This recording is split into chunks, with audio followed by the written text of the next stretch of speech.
This is Mongolian Mindset, and today we're going to be ranting about the beginning steps to becoming financially free. Chris, go ahead and take us away.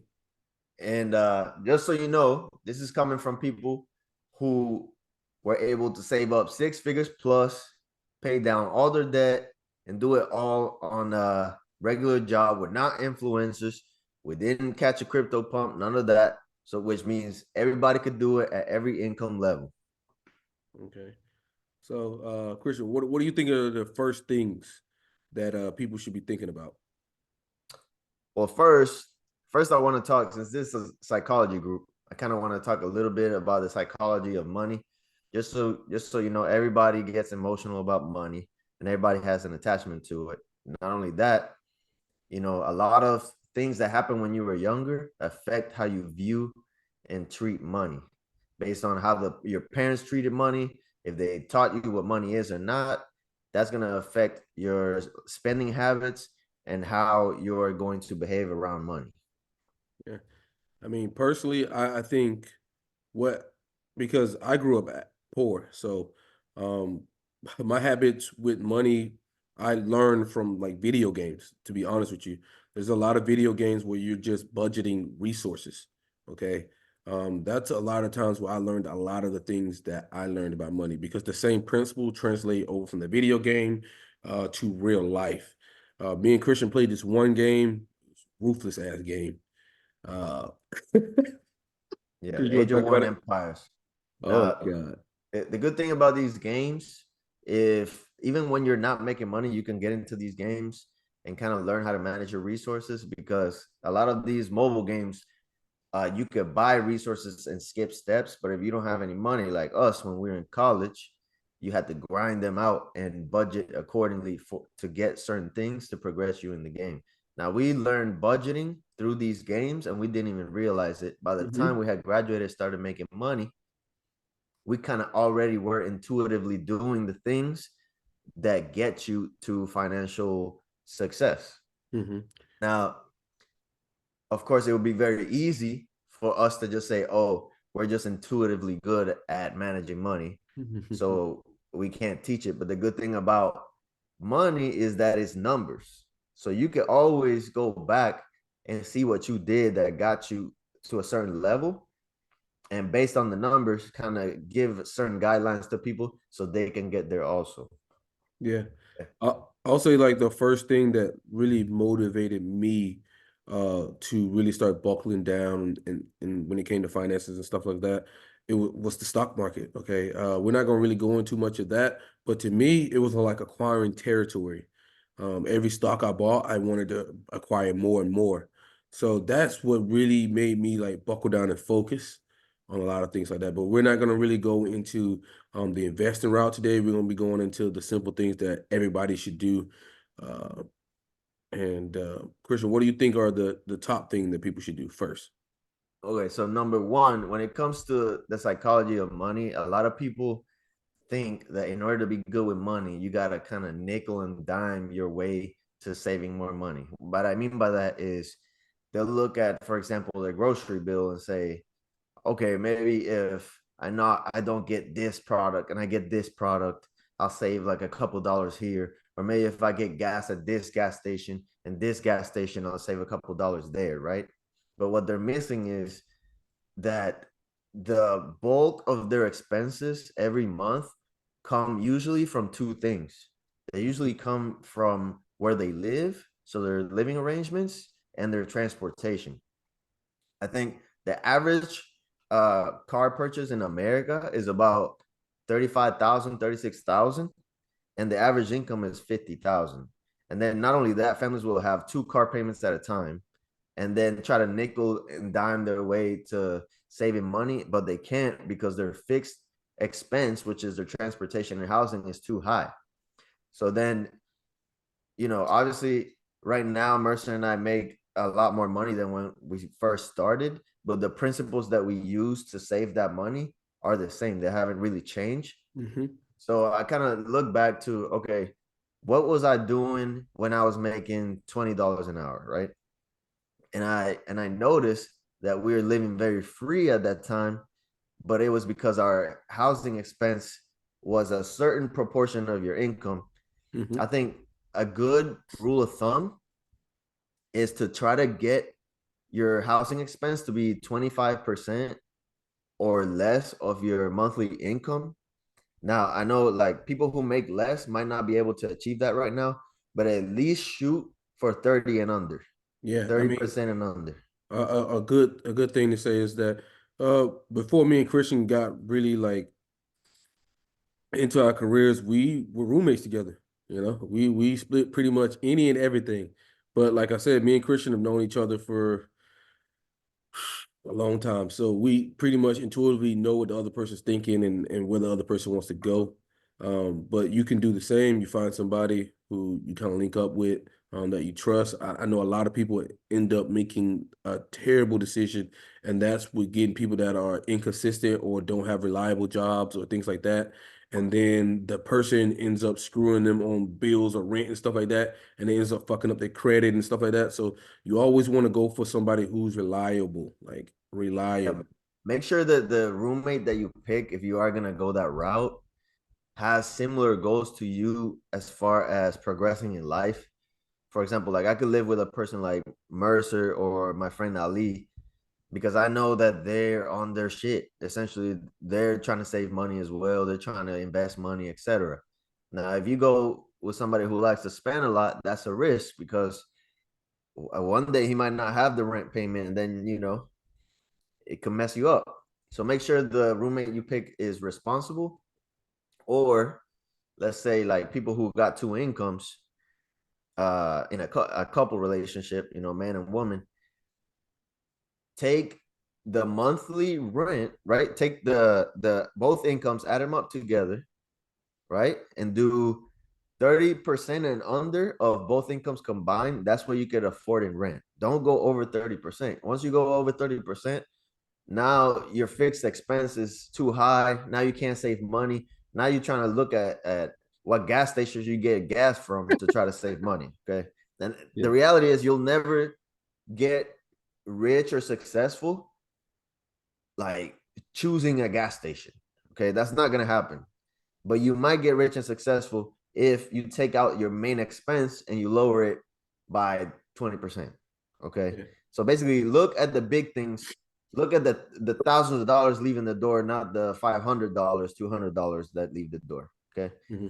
Another thing is transportation. That's the second highest expense that people have.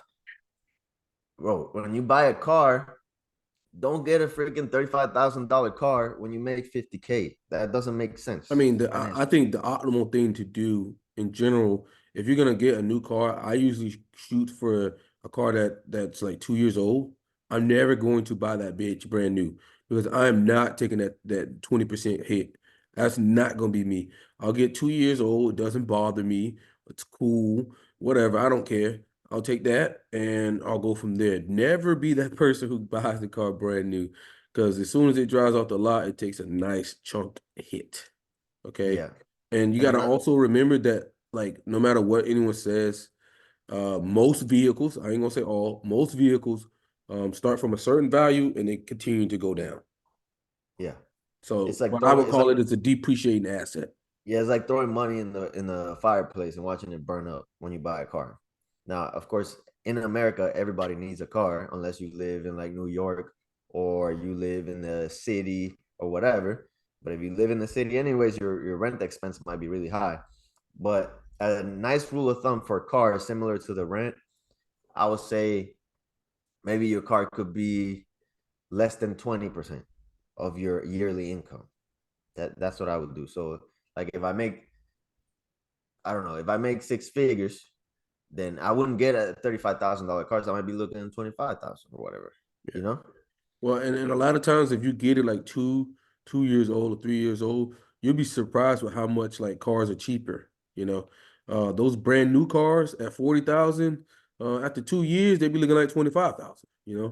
So and when you look at like overall like damage to the car and things like that, it's not that high from 2 years. So now you start getting a car that's 6, 7 years, 8 years old.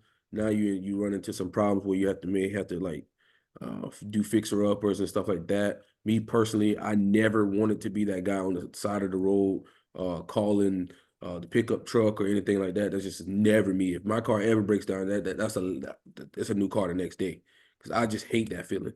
But like we said, just get a car that's like 2 years old. That will cut a lot of the expenses down. Yeah, because it already took the depreciating hit. Yeah, But another thing is like make sure you don't have two cars financed at a time. Like a lot of families will get, oh, a car for the husband and a van for the wife, and then they're paying two car payments. They're wondering why they can't save money. Again, on top of a the mortgage. big things are the fixed expenses, housing, transportation, etc. The rest you can manipulate, Yeah, but it's not the end all be all. It's those two things that usually kill people. yeah.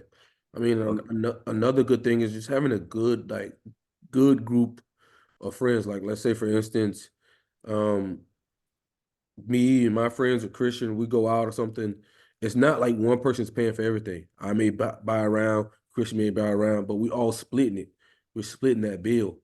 We may do trips together. We split the shit, Mhm. and that helps you a lot with a lot of the money there.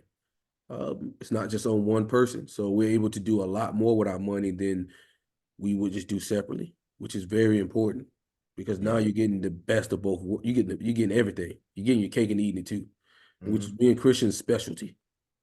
Now, I think the next thing I would look out for is social pressure because, like I said at the beginning of the video, money is very emotional, and money is it's very cultural. Like, for example, everybody in America has a certain perception of what people should do with their money, right?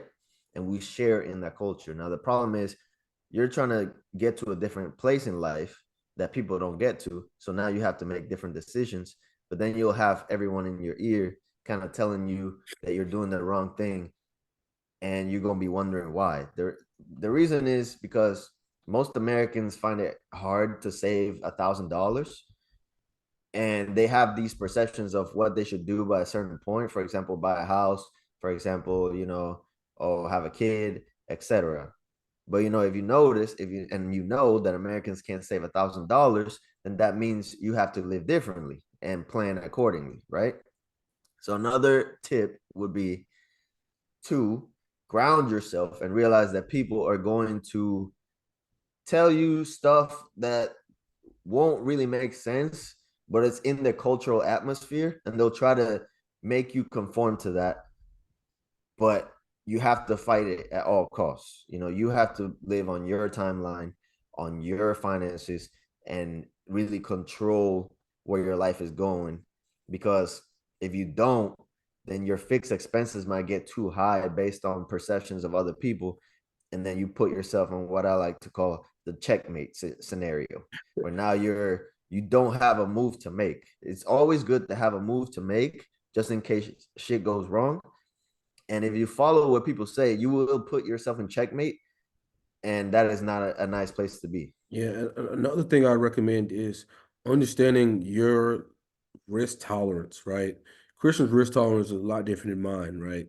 I'm the type of guy who has a year salary at all, like a year, like I can go a year. Christian, on the other hand, he might go 3 to 6 months, My older brother, he has a risk tolerance where he could have none at all. He could be fucking no fucking money in the bank and he's sleeping fine. Okay. So you gotta assess what your risk tolerance is. And like I say, a good rule of thumb, you don't have to go as crazy as me because Christian likes to call me a bitch. He likes to call me a bitch. But I generally go 6 months to a year of savings at all times. And then sometimes I'll be thinking maybe I need to pile a little bit more on there. But you never know what can happen in this world. Everyone's like one freak accident away from getting plowed by the universe. Yeah. Okay.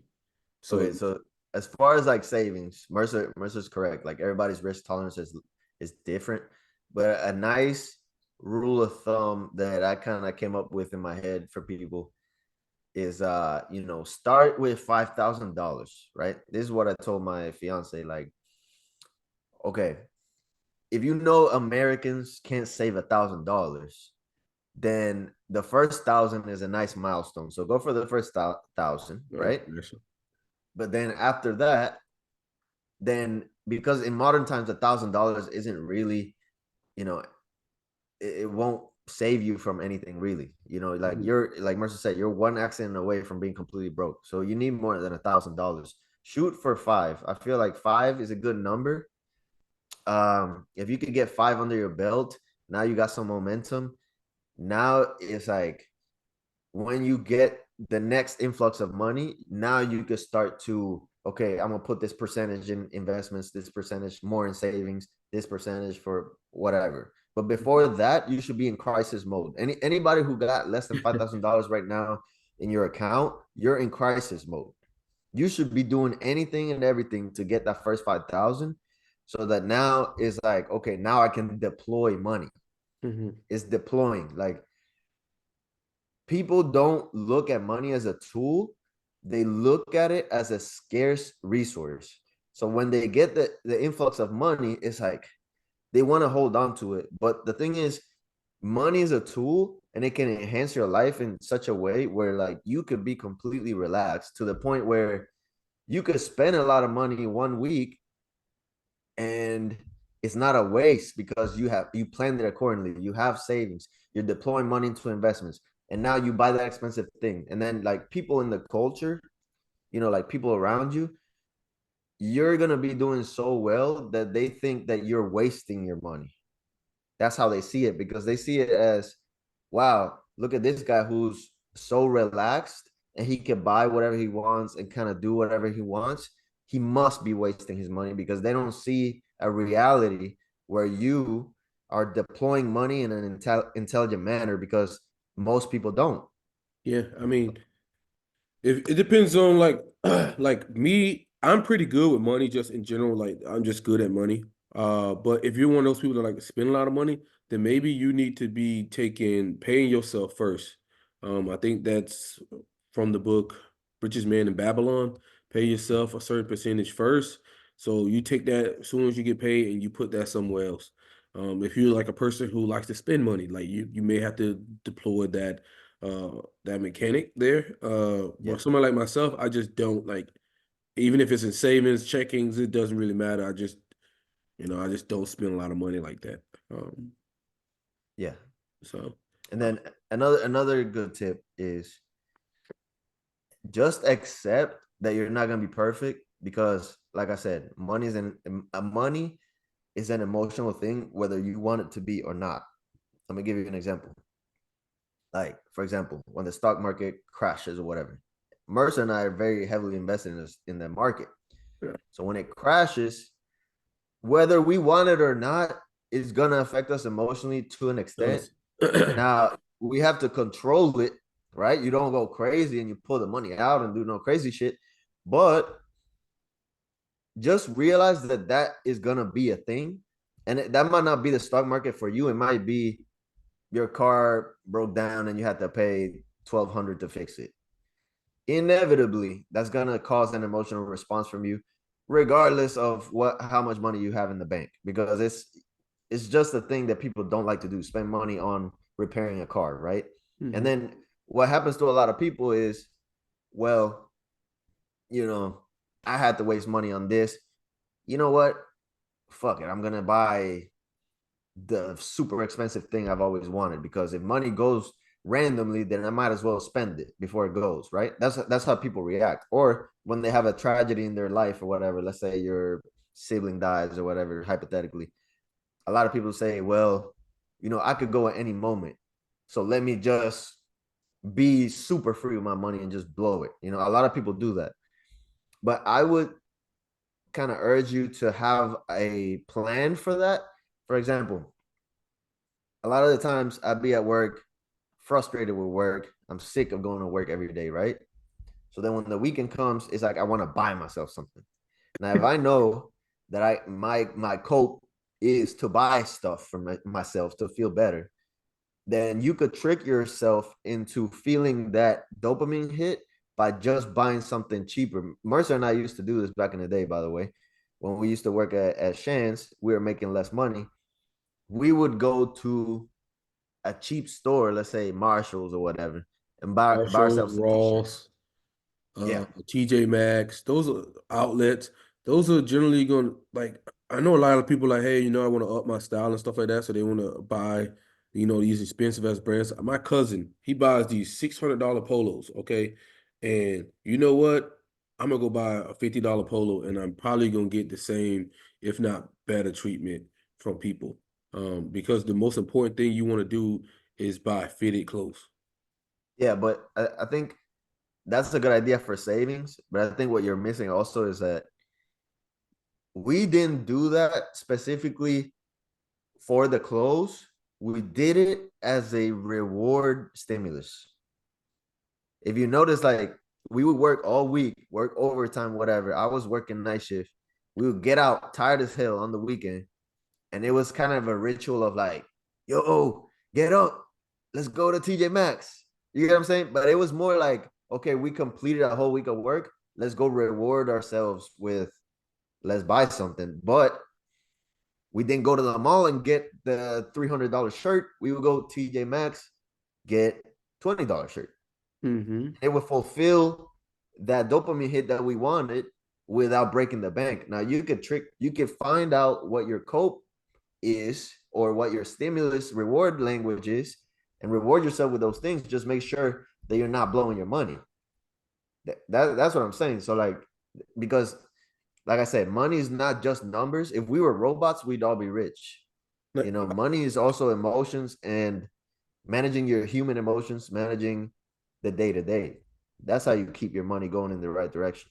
hell, I would even say, even if you were like somebody who buys a lot of clothes and shit, like we all tend to have like 3 or 4 favorite shirts. I don't care who you are. Like you have 3 or 4 favorite outfits or favorite shirts. No matter how many damn clothes you buy, you're gonna go to your 3 or 4 favorites. It is what it is. So like Mm-hmm. you don't actually need to just keep buying shit. You just need to buy things that you like. Mm-hmm. It is what it Okay, is. so let's say okay, you saved up the 5,000. The your emotional state with money is good. You kind of looked inside yourself, saw what was going on, and you can say, okay, I can plan accordingly. I can manage my emotions with money and stuff. And I got my first 5,000. What do you do then? What would I Then do? What would I yeah, do what would you personally? do? Yeah. All right, so I'm a big proponent in credit cards with fuck, I forget what the shit is. Cash back. Uh, and the reason why I like that is because I'm gonna spend that money anyway. So I might as well get cash back. So at that point, you always want to be kind of like looking at credit. I was one of the idiots who was like, you know what? I'm not gonna buy credit. Listen to all these fucking Dave Ramsey shit. I'm just gonna stash money and shit. And when I wanted to go make a big purchase, like a vehicle, even though I had enough money to buy the vehicle in cash, I wasn't going to do that because why would you just burn that money when you can just get it at a low interest rate? So Mm-hmm. you end up fucking yourself by not getting credit. Okay, you have to. And on top of that, like some of these credit cards nowadays are giving 3% cash back on this, 3% cash back on that. That's better than zero. So if you don't have these cards, you're getting zero. Mm-hmm. And you keep adding these zeros up, like you're losing money. It is what it is. Like if you're gonna spend the money, you might as well get something back. So I would obviously look into like maybe the first one I would recommend is a pretty easy card that anyone could get is the Discover card. It's pretty friendly, and then you want to slowly but like get into the higher credit cards that give you a little bit more, but they're gonna require you to have a higher um, credit score. Um, Okay. so I Now, highly recommend that because if you're gonna spend the money, you might as well get something back. Or, sometimes they say you spend a certain amount of money in the X amount of time to give you, $300 or some shit. Like you're gonna spend the money anyway, so you might as well do it. So I would highly yeah. recommend that. The only thing I would say about credit is be very, very careful with credit Oh yeah. because it's a slippery slope. Remember, I just treat it like it's my money though. I treat it like it's yeah, yeah, my but bank account. Like, you know what I'm saying? Like it's at the end of the month, I have it where it's set to pay itself off. And I yeah, treat but it just like that. I just want to warn people Like I said, because I'm really good with money. yeah, like we said, we're very intuitively good with our money. We learn how to do it early on through the video games, and then when we got to real life, it was like, okay, we know what to do, right? So we're intuitively good, but not everyone is. So Yeah. I think the problem is if you get into credit and you don't know how to handle money, you won't know how to handle credit, and then that's how you fuck your life up because, like I said, the fixed cost, right? Yeah. So like, let's say you're trying to get your life together, your housing's too expensive, your car's too expensive, and then you get a credit card. It's easy to say, oh, I can pay the credit down at the end of the month, Don't but do that's that. because Woo. That's the worst thing you want to do. Don't do that. no, Don't no, do no. that. What do you mean? Like you pay it off every week? Because I I pay it pay it off off every weekly. month. Like at the end of the month. It's like I have it on auto pay. So it just pays for my bank account. So then Oh, you're not paying no APR because after a certain amount of time, you have to pay a certain APR on that money. But I'm so basically so you have it set up so it pays automatically at the end oh, of the month. stop. It's auto pay, bro. What the fuck, bro? It's 2023. But Yeah, I yeah. pay. I'm a little more paranoid with credit. I pay it off every week, essentially. I just have it on auto pay, bro. And But at the end not of the day, I'm not what like all I want to say is like, okay, credit itself is a tool for people who are already like got money and know what to do with it. But yeah, if you give credit to somebody who doesn't know, they're gonna mess their life up, bro. Because it's like they give you the 2% cash back, yeah, and that sounds good, but not at the expense of the 22% interest rate if you're paying it, and yeah. most people do. So it's like I find it hard to recommend people get into credit at the level that we got into it because I don't feel like people responsible with credit at the level that we are, the I'm average just gonna tell person, you, the I'm just gonna average tell person. you what I do. You can listen to what I do and implement it, or you don't.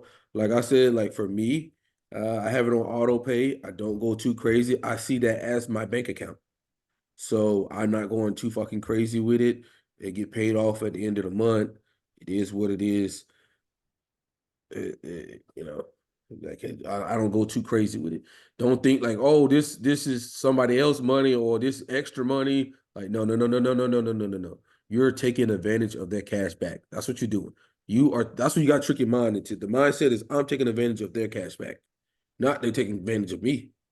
You Yeah, taking but advantage I of I guess I just find it hard to recommend because I know people say, okay, I'm gonna pay it at the end of the month, but most people don't. Like most people get railed by credit cards, and that's why they could give all these rewards to us because they're getting destroyed on the other side. You know what I mean? yeah. So I would say, like, yeah, you need to build credit. Like, I'm not gonna lie, like, if you don't have credit, life is kind of annoying because now when you want to buy a car, etc., like they won't give it to you. Yeah. But just be super responsible with it. I recommend not even having multiple credit cards. Like if you're not a credit card person, if you're not good with money yet, just have one and start with that. Because when you get multiple, then you have multiple balances. I don't like that feeling. I don't like the feeling of like, oh, I got 3K over there, 2K over there. Now my income is high enough that I could just pay down all of that like I that. just I just But have most people one. can't. Most people can't. I just have one, like, even if I have, because I have a lot of credit cards, but I have one that's my favorite. That's the one that I have the app on my phone, blah blah blah. It doesn't matter. Me, I'm the type of person, like I said, I'm pretty good with it. I have a card just in case in my car, just in case I lose my wallet or something. So I'm always thinking about like what could go wrong or what if. So I have like an extra credit card that's in my fucking car in my glove compartment. Like if I lose my wallet or something, I can still buy shit. Because a lot of times if you lose your fucking wallet, like you got to do like crazy shit, and then the bank only give you X amount of money. So I Yeah. always plan just in case something does go wrong like that. Now, Uh, don't get me wrong. Credit cards could be very useful. For example, like when I went to Europe, there was an airline that wanted to charge me an extra $150 because I didn't check in the previous day. And I told my credit card company about it, and they just waived that shit like that. Yeah, So I didn't pay that's the another big 150. thing. Like So with the, security, yeah, like you to they get your money back. represent you in a way when shit goes wrong. But I'm just saying, like, just put three exclamation points behind credit as far as like And I try. This could mess your life up. And if you don't realize it, if you don't respect it, it's gonna mess your life up. Just know that. Yeah, I'm Just not. respect it, treat it like Mercer says, pay it off at the end of the month every month. And if you find yourself not doing that, then you're probably not a credit card person. I wouldn't keep Yeah, using it yeah. because I'm not highly impulsive, so like it just works for me. And like I said, you trick your mindset to I'm taking advantage of these motherfuckers. They're not taking advantage of me. Okay, that's the mindset you train. Because if you do that, then you're more into, okay, I'm paying this off at the end of the month. I'm getting this 3%. I'm getting this 2%. Instead of like, oh shit, they hit me for 12%. So okay. So let's detail what you got so far. So basically, okay, you lowered your fixed expenses. That's one. You addressed your psychological barriers with money. That's two. Okay. You built up 5K in your bank as a starting little fund, and you got a credit card so you can start your credit journey. And you're gonna be super responsible with it, right? You're not gonna pay interest. Okay. Hopefully. And then so now it's time to start deploying cash. And start to make a plan of where your money is gonna go as soon as you get paid. So basically, this is the concept what Mercer talked about is paying yourself first. So it's essentially, now that you got 5K in the bank, when you get paid, you're gonna put a certain percentage in investments. Now, this is not an investment episode, so we're not going to tell you what to invest in, but essentially try to pick simple funds that have multiple stocks, like risk-free stuff, so you could get started. depending Sorry. on who you are as a person, if you want to be more active, then you go Yeah. ETFs. If you're not going to be active, then just go mutual funds. Yeah. Um, But just know you pay a fee when you go mutual funds. yeah, you do, but Uh, if you're fucking lazy, then just let somebody else do it. Like bottom line, if you're gonna be yeah. fucking lazy and not do the work, okay, then let somebody else fucking do it. Like the little fee will help you in Mhm. the long time because I mean, when you think about it, if you're just gonna be a lazy ass, okay, then you should just let somebody else do it and let them get a little. Now, if you're impulsive, let's say it costs you a lot to save up that 5K because you're impulsive and you like to spend it, I recommend get a savings account. This is like basics because like sometimes you gotta go back to basics. Like I stopped using savings accounts, but I'm using them now again, just as like a good practice because it's let's just say it's basics. The basics is have a savings account away from your checkings. In fact, I recommend you get a high yield savings in a different bank, Yeah, like SoFi, etc. And then automate your savings. So as soon as you get paid, it just automatically just sends a portion over there. Just pick a percentage that's good for you, that's not going to leave you scrambling for money when it's time to pay bills. But remember, we fixed your first problem, which was your fixed expenses. So you should have a surplus of money. Hopefully, 50% of what you get paid or more should be surplus every month. Now, out of that 50%, deploy, let's say, 10 to 20 to savings, and then 10 to 20 to investments based on what you want to do. Now, the rest is for you to spend. Okay, like people don't say this because online they'll tell you like nickel and dime save every dollar, but I'm telling you, go spend your money on the things that you really want to spend on. You know, like for example, don't like if you're not a minimalist and you don't want to live a minimalist lifestyle, don't be a minimalist. Go spend your money on the things that you want. That's why you have a plan for your money so that you can live the way that you want, not the way everyone else does. Okay. So for example, for me, that's restaurants. For like I love going out to eat. That's my thing. Now I'll overspend on that. Like if you look at what I spend on restaurants, you probably be shocked and think, okay, he's irresponsible. But no, because I have a plan for my money. I know where my money is going. So I plan accordingly. Okay, this money is for this, yeah, I'm you not a know. big restaurant person, so yeah. So what's your expense, Marissa? What do you like to spend on? My expense is probably gonna be out drinking at the bar with people. Like I'm the guy when we go out, whatever, and I'll buy rounds for people. I don't give a fuck. Like, but that's like most of my shit. Like I don't really care too much about eating and shit. Like eating is like a Mm. chore to me. But like if we go out or something, I'm like, that's generally gonna be where like I spend a good little chunk, a good amount of money. I mean, it's not that much, but I don't think it's that much really. But that's gonna be where most of mine is because I'm not a big eater. Like, I don't really care to eat too much. I see it as a chore. A steak is a steak to me. It's Yeah. annoying. Well, everyone has the expense that they don't mind spending on. Yeah. Now, I'm saying like make a list in your head of what those things are that you want to experience in life and not hold yourself back from, and go ahead and spend on those things. Just make sure Or just that another thing. before you get to that spot where you're gonna spend the money, make sure you have deployed the money properly first. Because once the money leaves your account and it's in savings and investments, you can't touch. You basically it's not accessible to you to just swipe the card and use it. So now you just have the amount remaining that you're gonna spend on those things, on the things that you really want to spend on. So like another thing would be like, let's say for instance for me, right? When I first started working, I was like, okay, I want to upgrade my wardrobe. So I systematically started doing that. It was like, okay, every month I'm gonna go buy this article, or every month I'm gonna buy one pair of shoes, one Mm-hmm. pair of shoes, and then one pair of shoes, right? Then over a course of time, you got enough pairs of shoes where you're like, fuck, I don't need no more fucking shoes. Now I don't buy any new fucking shoes because I Yep. have enough to where like I don't need to buy any fucking shoes. But you like systematically start going after it, like boom, okay, this month I'm buying a new shirt, new shirt, new shirt. And then over a course of a period of time, you've acquired enough of these shirts to where you're like, okay, I don't need any more fucking shirts. Okay, what's the next thing I'm going after? And you go, okay, Mm-hmm. I'm going shoes. And you go 3 months, you get the shoes once a month. And then you go on to the next thing. You say, okay, I want to buy a chain. Okay, so you say, I'm motherfucker. Well, chain's a little bit more expensive, so Mm-hmm. you gonna have to slow your ass down. But I recommend gold because gold doesn't lose value, things like that. But you slowly like knock it off.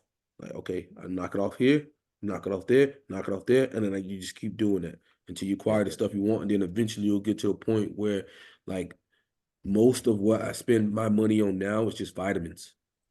Mm-hmm. And supplements. Supplements like stuff like I have my beauty complex, I have my facial creams, I have my fucking just shit in general. Like that's what most of my money is spent on is Mm-hmm. actually like vitamins and stuff like that. I have my protein and stuff, like I had that on auto pay shit. So generally that is where most of my money is because some of those supplements be kind of expensive.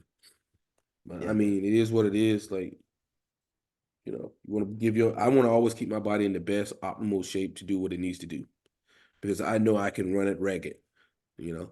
So I'm always going to do that. But like I said, you want to systematically start going through that stuff. You just go one at a time. You don't just go all at once. You're like, oh, I'm gonna buy shoes. I want this shoes. And you upgrade your wardrobe, or you say I'm gonna fix this, and then you slowly, systematically go through that. Mm-hmm. Now another thing I want to add too is obviously this works at every income level because it's a percentage based thing, but there is a level of income where it's just too small to really work with. You Yeah, know what I mean? Like okay, even if you make $20 an hour, then you can use those numbers and you can save money and do all the things that we just detailed. But let's say like if you make 15, now life is just too expensive. There's not enough money to go around and like really deploy and save money. So like sometimes there's a level of income where you just have to buckle down and find a way to make more. I mean, I'm not gonna be the guy who says get 3 jobs and like work all your life away. get the raccoon bags behind your eyes. Yeah, don't do that. What you need to do is make a plan of how you can make more. I recommend, find as a general rule of thumb for everybody, find a way to set yourself apart from the general population. Meaning, if you could find somebody on the street that could do your job, then you're probably not making a lot of money. So the way to differentiate yourself is go get training in a specific job, whether that be through community college, or any sort of extra training that gives you a license or certificate and skill in something Yeah, that will guarantee you at least to get over the $20 an hour mark. yeah. if you do that. And then you could employ the tactics that we just detailed on the video. Okay. Yeah, like I would say some people say, oh, you know, if you're making a certain amount of money, then you can get another job. I'm a big proponent on you thinking a little bit smarter, not harder. I Mm-hmm. mean, work smarter, not harder. So what you would do is, figure out, like what Christian said, a way to maybe you go back to school or something, okay, or something like that, because you want to be able to hit the bigger bank. You want to be able to hit the big bank, not the small bank. So. And just think in And your head, if don't. you And make the 15 or 20 bucks and you pick up another job, you make it 15 and then Uncle Sam just starts slapping you with the taxes and shit. So at the end of bro, the day, eventually you're gonna have to get that money back when you get sick from overworking yourself to almost death. yeah, And we've seen that too. Like people get cancer due to stress, a lack of sleep, stuff like that. Like, time essentially is a priceless commodity. Time is the most valuable thing we have. And inevitably, you do have to sell it for money because that's the only way to make money, obviously. But not sell time for money, but use time to make money, right? But you don't want to give up all of your time. You want to use the time that you have available to do the things that you want to do, not just spend them all working all the time, you know? Now, like there's a lot of hustle culture out there that'll tell you just work more, just work more. But like Mercer said, there's ways to increase your income to where it's more efficient. effective. For example, us, we were making a certain level. I think we were making like $25 an hour when like at a certain point in our career. And I could have worked a second job like a lot of people in my field do. But instead, I chose to become an independent contractor, set myself apart even further from that population, and it duplicated my income. Then I was, now I'm making double the money for the same amount of time instead of spending more time to make double. You know Yeah, what I mean? That's the difference. You gotta think smart and more effective. really value the time that you spend. Sometimes you do have to work extra. We were in a position at a certain point of our Wait, career when, that we when you had to ain't work extra. got no other moves on the board, you always like. I'm a big proponent on taking the best move on the board. If it's the best move on the board, you take it, but you got to have something else in sight of something longer, like longer term. Okay, but if it's the best move on the board and it's a short period of time, okay, you just put your head down and you get it done. But that like you should be looking for the bigger bag always. Always looking for the bigger bag. And whatever you have to take, whatever you have to do to get the bigger bag, you just have to do it. But Yeah. it is what it is. And then another thing is because yesterday Mercer and I were having a conversation. He's like, "Man, we sacrificed so much," and I said, "Man, we haven't sacrificed. I don't feel like I've sacrificed anything." That's what I told him. And that's how you want to live your life, to where you're meeting milestones and goals throughout your life, and when you look back at it, you're like, God damn, I had so much fun during that era. I had so much fun during the next era. Like I did so many new things that I wanted to do that era. You don't want to look back and say, God damn, I haven't done anything and I got nothing to show for it. And that's what happens when you don't have a plan for your money, because inevitably you will have to work for your money, regardless if you have a business or you're working hourly wage or whatever. So at least get something back for it, whether it be, planning for the future or experiences that you enjoy without having to put yourself in checkmate, like I said, and, feel like you just wasted your life. That is the worst feeling. That is the worst feeling. It's in your line. Yeah. So, anyways, I think that's all the tips I have. For those are basically the bare basics. Um, just fix expenses, try to lower them. Remember, rent 30% or under. Transportation, I would say 25% or under. If you get those two things in order, you will find that you have plenty of money to work with. And then save up 5,000 starting fund, and then start your true emergency fund by deploying money in savings and investments. And then remember, spend some of your money. Don't just hoard it, because life will fly you by and you want to look back and say, hey, I did shit during my life. I didn't just work like a freaking work mule all your life. Okay. Okay. And make sure to try to differentiate yourself from other people so that you can make more money for that time also over time. Yeah, Okay. yeah. Just Anything else you got, Mercer? that's pretty much it. I mean, just basically being more effective, noticing ways that you can cut money from places. Like we said earlier in the video, is sometimes you may have to get a roommate to go under that 20% or whatnot, but that's okay. You got a bigger vision and a bigger plan in hand. Sometimes you got to eat a little bit of shit before you get far in life. So you may have to do that. Another thing would be like we said, systematically attack things. Like, okay, I want to increase my style. Okay, you buy one article every month. Okay, and that's not gonna hurt the bank. You can do that, Mm-hmm. and it kind of rewards you at the same time. Okay, if you start to feel okay and good, then you pick up these credit cards that give you a certain percentage back. You got to build your credit. This just is what it is. Credit is king. I personally started with a credit score of 600, and now my shit's almost 800. Okay, it's like a 794 or some shit. So Yeah. I know it's personally how that shit feels. You got the same credit as me. I got 794. um, but personally, I know exactly how that feel. I had to study, but see, the thing is, when I didn't have credit, I studied the leverages that hit credit. Okay, you study the leverages that hit credit. It's how much are you spending of credit amount total. Okay, you want to keep that below 10%. Secondly, you want to pay on time. And what was the fucking third one? I can't fucking remember. It's the your credit amount too. So it's No, no, a no, no. Long length of credit. Length, amount, it's paying on your time. the Yeah, credit age, length. available credit to you, your use ratio. Yeah, Like how much available credit do you have and how much you're using. You want to using keep how much you're using under as low as 10%. possible in proportion to the amount. Under 10%, it'll push your credit up. Yeah, yeah. You want to pay on time and then overall age of your credit. Yeah. That's Mhm. why you never get rid of any of your credit cards, no matter what. Okay, you never get rid of any of them because as soon as you get rid of them, it cuts your credit in half. Your But be age. very careful. Exclamation point, exclamation point, exclamation point, giant exclamation point. You hear Christian saying that? That's because he's impulsive. He's No, impulsive. He's one of these guys. I have no, I my credit is like perfect and been perfect the whole time since I I've know. had it. But it's just because, okay, I'm gonna go into some of my history, but like I come from Puerto Rico, right?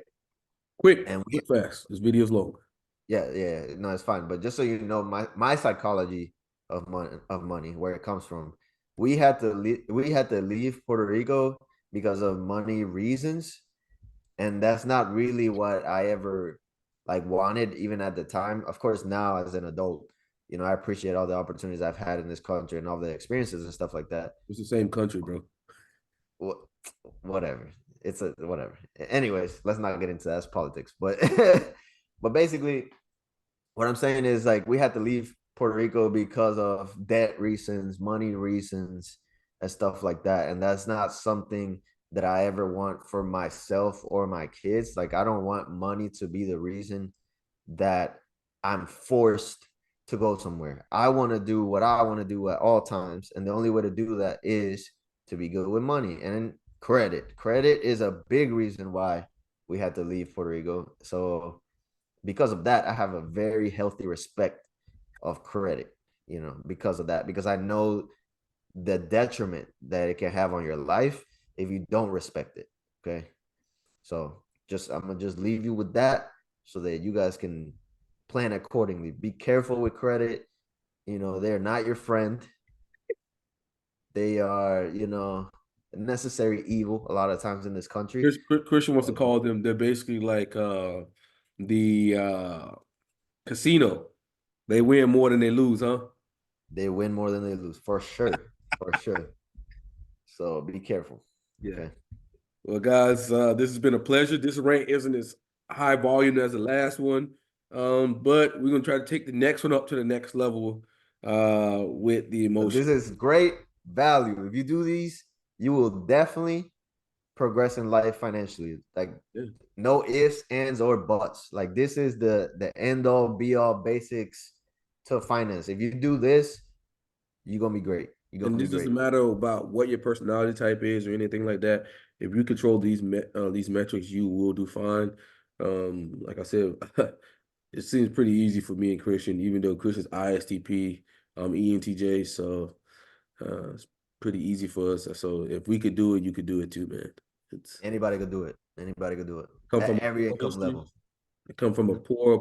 poor, food stamps to Section 8. So if I can do it, you can do it. I don't want to hear you guys say, "Oh my God, he's an NTJ. Obviously, it's so easy for him." Oh, like no, okay. Here's what it is: a lot of bum ass motherfuckers out here using SC child like a motherfucker buying everything. Okay, so Mhm. yeah. Anything else, Christian? No, I think I said it all. It's a long rant, but very useful one. So do smart things. Do smart things.